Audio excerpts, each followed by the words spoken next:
You're listening to the best of Ruocco and Rothenberg on ESPNNewYork.com. You hear them every weekday beginning at noon, only on ESPN New York 98.7 FM. Today's a very important day for you. Is it? Yeah, today is your birthday. Yes, it is. Don't play it down. You're Yes. a guy that celebrates your birthday. You had a party last night. You have a lunch today. Yeah. You have a dinner tonight. You have a gathering on Sunday. So don't pretend like no, you love your birthday. You own it. Great. Yeah. A sincere happy birthday from me to you. Thank you very, very much, Dave. I greatly appreciate that. I am, it seems kind of lame, like to throw things for yourself or whatever, to make a big deal of it or whatever. But the cool thing is, every year we kind of use, my friends and I, we use my birthday as like a reason to all get together. Sure. If it's been a while, whatever. So we always try and do like some kind of big party. Last night had an amazing meal at Mark Forgione, my favorite restaurant in the city. It was just incredible. It was ridiculous. And, I'm hanging out with the family today, and then on Sunday we'll do a little, we'll do a little more, like, of the partying variety. So 4 days. What happens when you hit, like, a big number? What happens when you I don't hit know what's going to happen at 30 or 35 or 40? Yeah. I imagine they'll put your face on the Empire State Building is what will happen. At 30? That's a good goal to set. You should. Yeah, by the way, today, courtesy of Steiner Sports, we have a meet and greet with Victor Cruz to give away. Steiner Sports hosting their own version of Monday Night Football, Big Blue style, on November 24th from 6:30 to 8. Meet New York Giants wideout Victor Cruz at the Steiner Sports store in the Roosevelt Field Mall in Garden City. For more information on how to get your tickets, visit steinersports.com or call 516-739-0580. I just bring that up so early in the show because we will give that away today based on Dave's going to ask me 3 questions about my birthday, right? Yeah, about the history of your birthday. All right. Yes. And then whatever the 3 answers are, you will have to text into 44202 to win the meet and greet with Victor Cruz. But I appreciate that, buddy. Thank you very absolutely. much. So, Dave, the NFL comes out with a ruling on Adrian Peterson, and they suspend him for the rest of the year. And the union is up in arms about this. Which you knew would happen. And that's they their have job. to be? That's their job. They have to be. But here's what... Anybody who sides with the union here, you better not be a person who had a problem with the NFL suspension during the Ray Rice handling. Because what happened before was the league considered the union. When they were doling out a suspension like the one they did for Ray Rice, they were considering the union. They were considering precedents. They were trying to stay in line with all of those things. And the backlash of what could come down from the union. And you know what? It got them in a situation where they had their worst moment as far as the image of the league goes in the history of the league. So you know what? They had absolutely no choice but to do this. If they did anything else, they were leaving themselves susceptible to the same criticism and scorn that they suffered for months from in the aftermath of the Ray Rice ruling. So they had absolutely no choice but to do exactly what they did here. And if you have a problem with their discipline, you better not be somebody who was criticizing the league in the aftermath of Ray Rice, because you will be a flaming hypocrite. And think of what you're defending. If you're defending him, you're defending a man, right? And let's be honest, you're defending a man who beat a child. That's what you're defending. How can you get too much punishment? And the big thing I've heard on the other side of this is, well, the legal system didn't. Well, it doesn't matter. It doesn't. You know what? It doesn't matter. If the legal system gives him 10 years and the NFL decides to give him 6 games, if the legal system gives him nothing and the NFL decides to give him 8 games, there's no we have to go along with exactly what the legal system does, right? I would think that the legal system greatly punished Michael Vick more than the NFL did. It doesn't matter. This is its own corporation. It's its own business. However they want to punish is completely up to them. And you know what? And I said this so many times with the Ray Rice thing. They dropped the ball. They admitted they dropped the ball. Whoever was the guy after Ray Rice was not going to have the ball dropped. Is it harsh? It's harsh. But they harshly penalized a man who beat his child to the point where he needed medical attention. I'm okay with this. And I loved what Roger Goodell said in the statement to Adrian Peterson. And I don't know if you guys have read it or not, but I thought this excerpt was so powerful and so dead on. Roger Goodell said, "You have shown no meaningful remorse for your conduct. When indicted, you acknowledge what you did, but but said that you would not eliminate whooping my kids and defended your conduct in numerous published text messages to the child's mother. You also said you felt very confident with my actions because I know my intent. The comments raised the serious concern that you do not fully appreciate the seriousness of your conduct, or even worse, that you may feel free to engage in similar conduct in the future. And you know what? I think Roger Goodell is 100% right with what he said. At no point has Adrian Peterson shown any kind of remorse. The only defense or justification or reaction that we have seen in the aftermath of this, even if it's not exactly worded from him, but the spirit of those who try and defend him is, well, this is how he's raising his kids. Well, this is how he's going about raising his kids. Well, this is his way of implementing discipline. Well, I'm sorry. It's not okay. It's not an acceptable way. Right. If I decide that my way of getting you to do what I want is to pistol whip you in the face, guess what? I can't just hide behind, well, this is how I was disciplining my child, because this is how I think he learns. Sorry, not allowed to do it. Not allowed to do this. The law says you're not allowed to do this. And the law did say you're not allowed to do this. It's not like he got nothing from the law. He didn't get a strict penalty, and he pled no contest, and he got a fine, and he got community service, and I don't care about that. I really don't. And we'll get tons of calls, and we'll open up the phone lines, 800-919-3776 of, well, you just don't understand. But I think this is interesting as well from the commissioner. It says, first, the injury was inflicted on a child who was 4 years old. The difference in size and strength between you and that child is significant, and your actions clearly caused physical injury to the child. What more do we need to hear? How is it okay that, and we've had this discussion before, but obviously today it's important to bring it back up. How is it okay, and I'm not saying to you, but to everybody out there, that he beat his child to the point where he had open wounds and he needed to be taken to the doctor?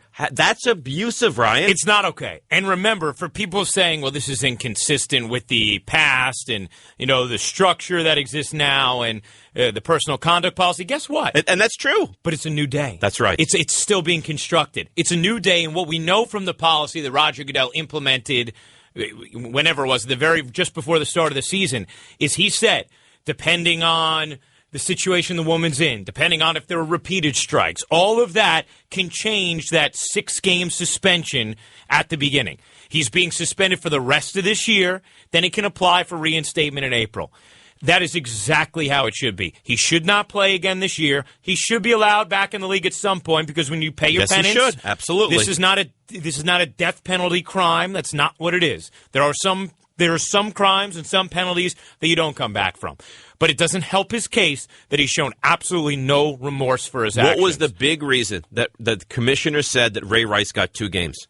Well, it was that he sat in front of the commissioner with his fiancée, which was strange, but he sat in front and he just said, I'm sorry. He owned it. Now, it was wrong, and I'm not defending what Ray Rice did or how he acted afterwards, but at least he owned it. At least he went to the commissioner and kind of fell on the sword. Adrian Peterson said, yeah, you may think this is wrong. This is what I do. This is who I am. I see the narcoleptic tweets at us saying... Well, I'm sure he's awake. Yeah. If he wasn't remorseful, why didn't the family court take his custody rights away? You know what? I can't answer that question, but that doesn't mean that he has shown proper remorse in the eyes of the commissioner. He has not at this moment shown that. That's according to Roger Goodell. And I haven't seen it publicly. I've seen a guy who has constantly said that wasn't my intent. Right. Not that I know I shouldn't have done it. That hasn't been the way he's acted. I just want to address this, Dave, because whenever we discuss these issues... We don't understand. We don't understand? No. Ben Grimm says, you should make a full disclosure before stating any opinion regarding the NFL. You are biased and lucky you have your job. Now, he's referring to my father working for the league office. Right. A lot of our audience knows this by now. I'm not going to say it every single time I address the NFL. We talk about it a lot. Yeah, he works in the league office. Guess what, Ben? You don't inherently have a bias that always precludes you from your own thoughts. The very second the Ray Rice suspension went down, I said it was asinine, moronic, stupid. Forget about it being unjust. It was an asinine decision for a league that was trying to appeal to females. Just that in itself made it moronic. I have no problem expressing my opinions whatsoever. And I'm not going to sit here every single time we address the league and say that over and over and over again. You know it. I don't need to address it over and over again. It doesn't mean, because of where my father works, that is the only reason I think what I think. He does not give a damn what I say on these airwaves. He knows I am only going to say what I really believe. And if I really believe that this Adrian Peterson suspension is appropriate, that's what I'm going to say. If I don't believe it, then I'm not. I'm a man. I'm not a child, okay? And you're 28. 28 years old. I do what I want to do. Today's your birthday. I don't ask, hey, Daddy, what should I think about this, you moron? All right, Ben? Here's the bottom line. If you had a problem with the Ray Rice suspension, you better not have a problem with this one. Because the NFL had absolutely no choice but to suspend Adrian Peterson, if for nothing else, than to avoid the public backlash they got last time. That was the only decision they could make. It happens to be the right one, too. Because the guy has shown no remorse for making his child go to medical attention after he was beaten by him. There was no other choice for the league to make, and they also happened to make the right decision in the corner they were backed into. If you see it any other way, then you work for the union, and it's your job to see it that way. Period, the end. Ben, okay? I like it. You're listening to the best of Ruocco and Rothenberg on ESPNNewYork.com. You hear them every weekday beginning at noon, only on ESPN New York 98.7 FM.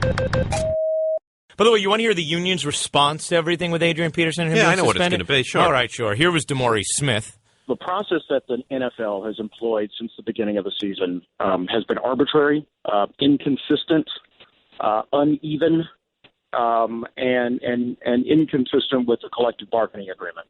And you know that our position, first and foremost, always stands on process. That's what our union is here to do on behalf of our players. Well, by the way, DeMaurice Smith is totally right about that. He is right. Yeah. 100%. Absolutely right. It has been totally inconsistent. It has been disjointed. But I don't know that it hasn't been consistent with the CBA, because I think the CBA basically empowers Roger Goodell to do what he wants to do. So I don't know about that aspect of it. But the rest of what DeMaurice Smith said, he's 100% right. But right now, what is the league doing?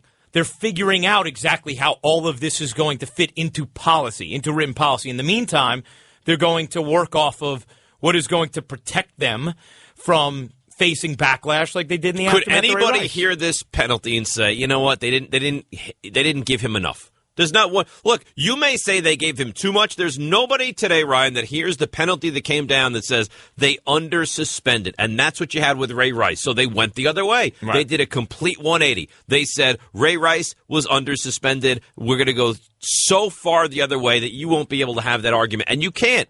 You can't have it today. It's the only way they could do it. Yeah. It's the only way to handle it for them. I really believe that. Chris in Westchester. Chris, you're on the Lexus of Route 10 hotline. Chris? Wasn't it just a few months ago where his other youngest son was killed by the hands of his stepfather? Yes. From child abuse? Yes. Mm-hmm. I mean, it's unbelievable how the players' union, they have to represent their players.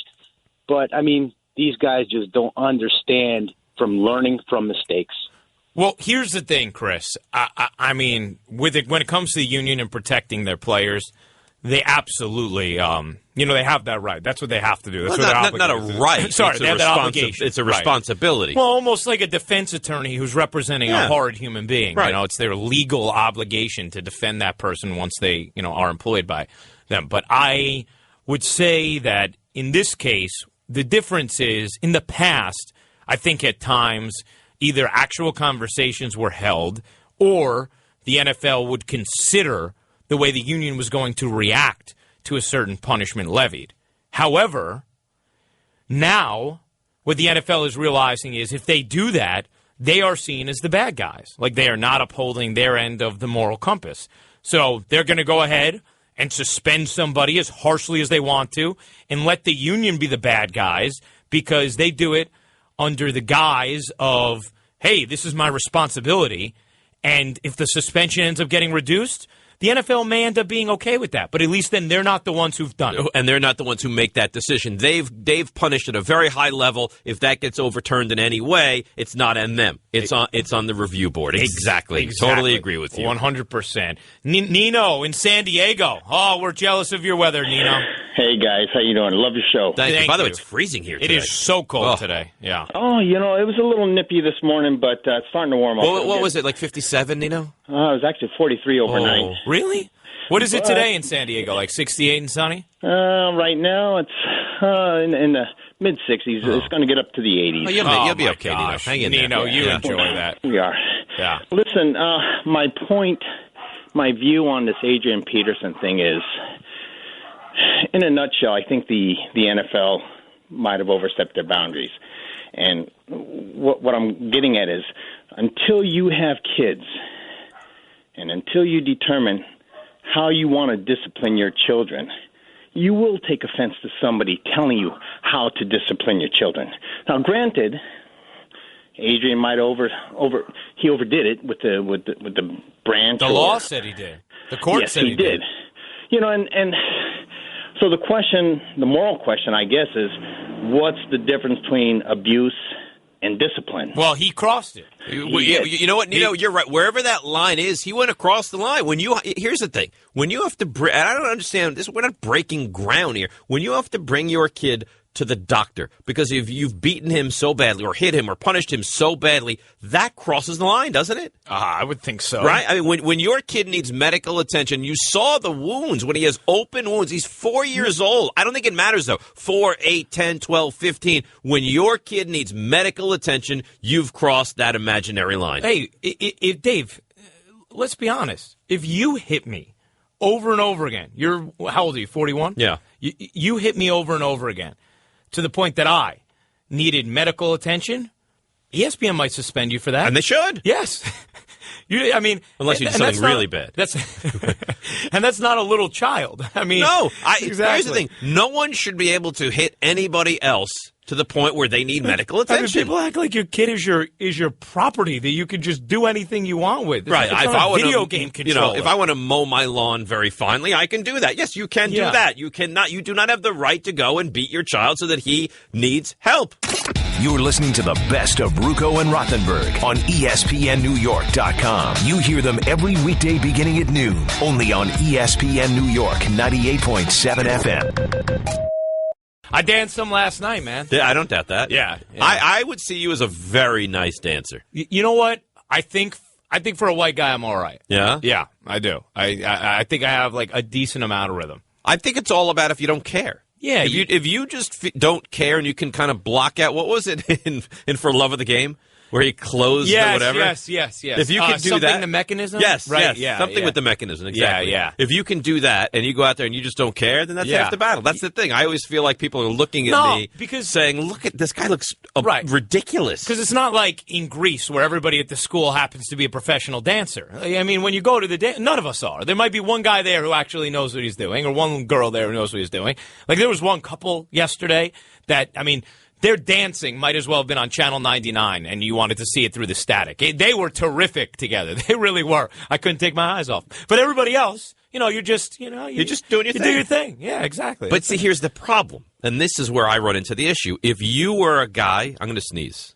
I think it's possible. Wait, is it going to come? I think it's going to happen. I think you're anticipating something that's not happening. I think you're right. Yeah. If I was a guy, God bless you, just in case. Thank you. And I saw someone dancing foolishly somewhere, I would make fun of them.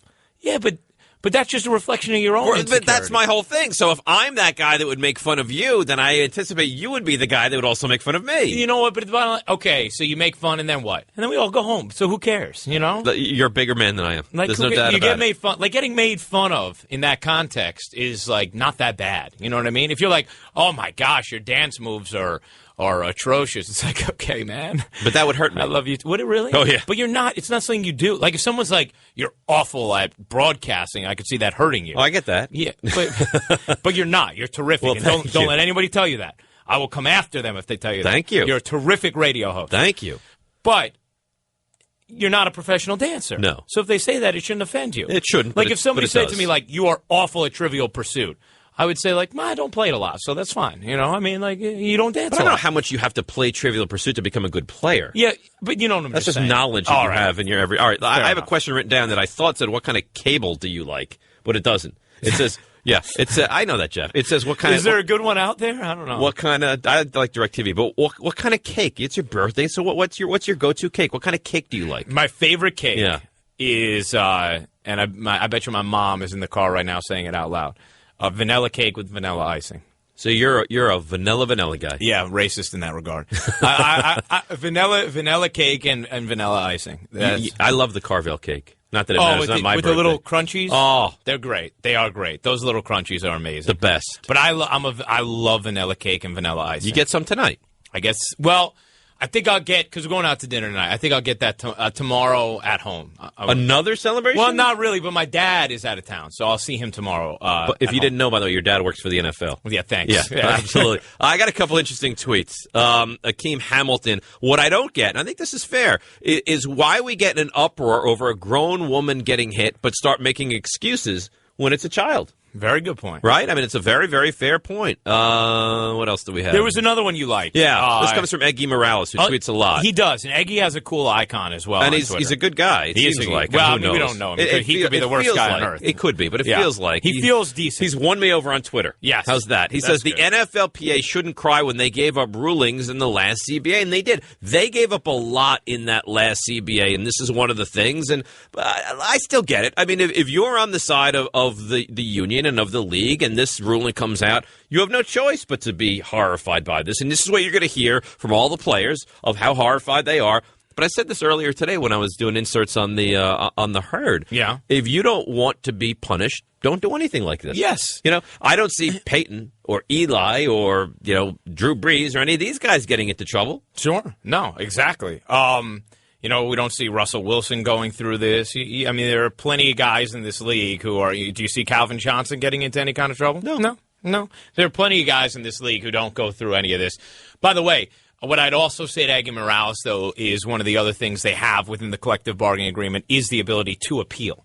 So and they will. Exactly. And that process is already underway. Absolutely. And they're right to, and they should. And when DeMaurice Smith says that there's been inconsistencies this year, he's right. Of course he is. There have been. Well, it's just plain as day. One guy hits a woman. We have video of it. He gets 2 games, although we didn't have the video at the time. Gets 2 games. Right. Another guy hits a child. He gets the whole season, really. Right. Yeah. So it's very inconsistent. But the point is, they have moved on from. I mean, they know they admitted over and over they got it wrong, and they know they got it wrong, and now they have to try and get it right, and they also have to protect from getting any kind of backlash like they had last time. Did they get it right, in your opinion, or is it too much in your opinion? This? Yeah. No, they got it right. If we found out today that he got 4 games, I'd have been fine. You would have been okay. Yeah, I would have been fine with that, too. I think the only thing that would have been unacceptable is giving him nothing, except for being on the commissioner's exempt list. 4 or up, and you were okay. Totally fine. I would have feel the same way. I would have even been okay if they just went back and took some of the money away from when he was on the commissioner's exempt list.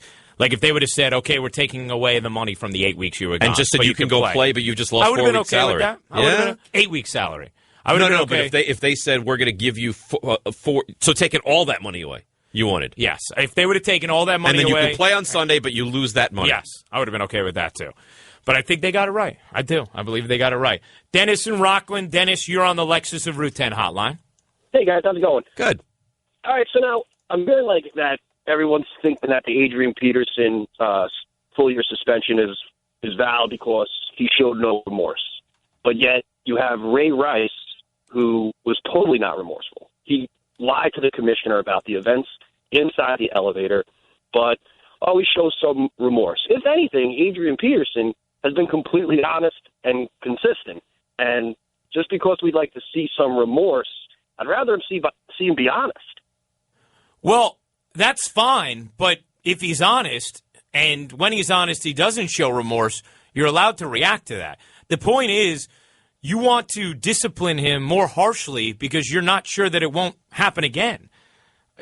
Often we see people get more lenient punishment when they are admitted into a program or they're part of some kind of rehab or they have truly learned from their mistakes. I mean, that's where we end up feeling like somebody's rehabilitated.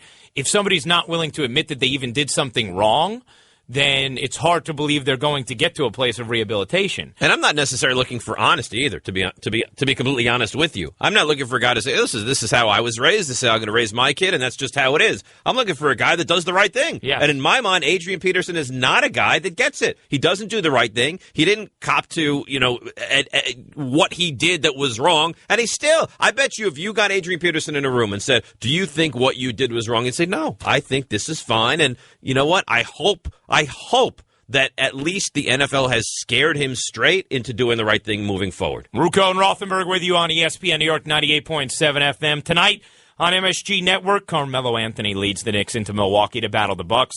Pre-game coverage starts at 7:30, then the Knicks and Bucks tip off at 8 tonight, only on MSG Network. Dave had an observation I think he needs to share with all of you. Well, I also have another question I'd like to ask you. Okay. It's your birthday, and I'd like to ask you. Okay, if it's cool. okay. Yeah, go ahead. Okay. Mm-hmm. You are known for having big parties, blowout affairs for your birthday. Right. We know that you know Joe Panic. We know that you hobnob with celebrities. Right. That wasn't even me, that one. Who is the most famous person to ever show up to your birthday party? Outside of Matt Siegel. Outside of the one and only Matt Siegel. I mean, it'd have to be Michael Kay. No, celebrity, like famous person. What do you mean? He's a celebrity. Michael Kay is a big celebrity. So Michael Kay is where you're going here? I think Michael Kay is probably, yeah. Michael Kay is probably the biggest celebrity who's been at one of my birthday parties. He's a big deal. I know, but I thought you'd have, like, a bigger. Well, you thought like Victor Cruz would be I thought there it would be like Sabathia or Jeter or one of No, I mean, I've been... Troy Benjamin. Troy has been there. Troy's been there. Troy was there last night. I mean, he's huge. But I think Michael would take that on. So Michael, you're a bunch of 20-somethings. Yeah. And Michael Kay hangs out with you guys? Yeah. Not always. And I think he said he felt like a little maybe out of place. But he's young. Man. Oh, listen. He's a very young at heart and people guy. are drawn to him because of who he is. Yes, it was funny. A lot of my friends were wanted to go up and and hang out with him and say hi and yeah, exactly. Did he buy a round for everybody? I don't know. No. I mean, I think at this thing, I think everything was taken care of ahead of time. By who? Me.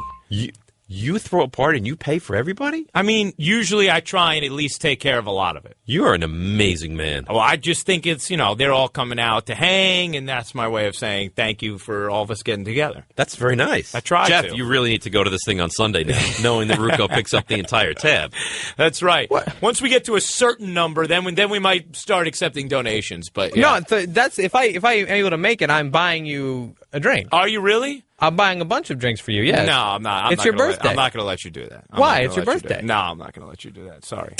You're listening to the best of Ruocco and Rothenberg on ESPNNewYork.com. You hear them every weekday beginning at noon, only on ESPN New York 98.7 FM. Dave, something's bothering me about the Nets. What's wrong? Two things. Let me just say this. One, they made a mistake staying in Portland Saturday night, not just because it ruined my Sunday, but because you get back 8:30 Sunday night, and now yesterday's game felt like a back-to-back instead of having the whole day to loaf around on Sunday. Red eyes mess you up, and on Sunday you would have been in a little bit of a... But the next day you're fine. Instead, yesterday, I believe in that second half they had no energy, and I think partly because of the way they traveled. That was a mistake by them. Now, they lost the game last night at home. No Dwayne Wade in this contest, right? No Dwayne Wade, no Josh McRoberts. Awful. That's terrible. And they scored 83 points? It's awful.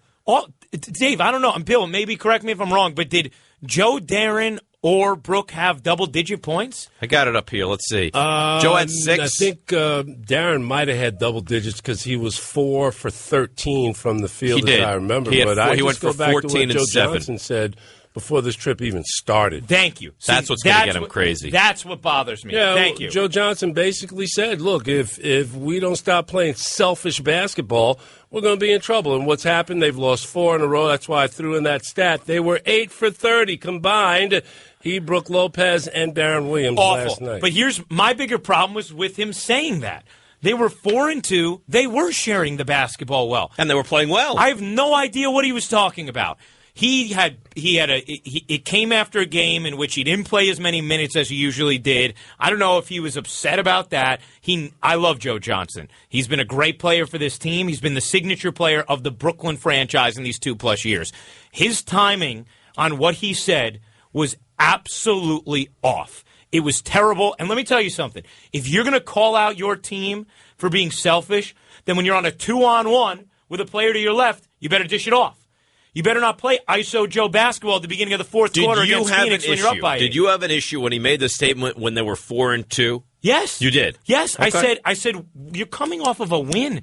You're playing well. Why are you trying to create some kind of negative emotion or negative feelings. I don't think he was trying to create anything negative. He was just saying, hey, we need to watch out. Don't think we are who we are. But it's a We strange ain't thing them. to say when you're sitting there at 4-2. It was strange coming out of his mouth. He never says anything. Exactly. It was strange coming out of his mouth. It was strange at 4-2, and it was wrong to say to the media. You know what it's like? It was like, was it Kerry Williams at the cornerback on the Eagles? Yes. Who was complaining about practices Yes. and how tired. You know what? And what were they when he did it? Like 4-1? It's again, you shut up. Your team is rolling along here. When you're losing, you could say something. When you're winning, you just be quiet and go with the flow. Well, what was worse? What Joe Johnson had to say, or Lionel Hollins trying to defend himself, talking about what he used to do in Memphis when he sat Brook Lopez for an entire fourth quarter a couple of days ago against the game after Minnesota? I don't mind him sitting Brook Lopez for the entire fourth quarter because Brook right now just looks slow terrible. anyway. He looks awful. But It's not the point that he sat him, but he's going to defend it in the media. well, he's going to defend that he sat him, yeah, because that's his move. I have no problem with that, but right now, Brook is also, people forget, he's coming off of foot surgery. So he's a step slow as a result of that. And he's slow to begin with. And he's slow to begin with. So it makes him very difficult to play. But it really bothered me. What bothered me is Joe made that comment. I think he did not have his finger on the pulse of the team when he said it. It feels pretty obvious. And they have been awful since he said it. And that to me And is they a problem. blew the game after. They blew that 19-point lead to Phoenix, and it's gone downhill from there. They lost to a Portland team without LaMarcus Aldridge or Nicholas Batum in that game. Damian Lillard was out of his mind, but they played worse. Last night was unacceptable. It's unacceptable. It was a bad job by Joe Johnson, and he himself has not answered the bell in the aftermath. He's been great overall. Love him as a player. Like him as a guy. He made a mistake with that. Dave, you were at one point you were just like, man, how bad is New York sports? That's something a discussion will flush out over the days to come. I think we need to, but you know what? Right now, New York sports is a disaster. Happy birthday, my friend. You're listening to the best of Ruocco and Rothenberg on ESPNNewYork.com. You hear them every weekday beginning at noon, only on ESPN New York 98.7 FM. You're listening to the best of Ruocco and Rothenberg on ESPNNewYork.com. You hear them every weekday beginning at noon, only on ESPN New York 98.7 FM. Let's bring in our legal expert for ESPN. That's Roger Cossack joining us on the Lexus of Route 10 Celebrity Hotline. Roger, what is the legal recourse at this point for Adrian Peterson? Well, Peterson, through the Players Association, will appeal this. And the problem is, of course, is that the way it's set up under the collective bargaining agreement, guess who the judge is or the decider of the appeal? That's right, drum roll, please, Roger Goodell. So he's the one that it's set up as the one that hears the appeal of his own decision. Doesn't sound very fair, does it? But that's the way the Players Association and the NFL set their players' agreement up to be. Is it realistic that we'll see Adrian Peterson playing at some point this season? I don't think so. I think that he's pretty much done this season. I mean, I think that there's going to be an argument. The question really is, I suppose, there's a couple of questions. One is, can they figure out a way to get Goodell out from making the decision? I heard you guys earlier, and you were talking about the Ray Rice decision, and in that appeal, Goodell didn't sit as the arbitrator. But I think the reason he gave that up was because he had to testify in that case. Remember, there was an argument. Right. Ray Rice came in and said, I told him everything he knew before this video came out. And Goodell said, no, that is, they were a little hesitant. We really didn't understand how this was all about. So there was a question of fact that Goodell had to come in and testify to. I mean, even Goodell can't be the judge, jury, and a witness. He can be the judge and the jury, but, not a witness too. So I think that's how that ended up in the hands of the independent arbiter. But in this case, while Goodell could agree to an independent arbiter, he certainly doesn't have to. Now, somebody tweeted at me just moments ago, maybe you heard us reading it, Roger, but I'll ask you.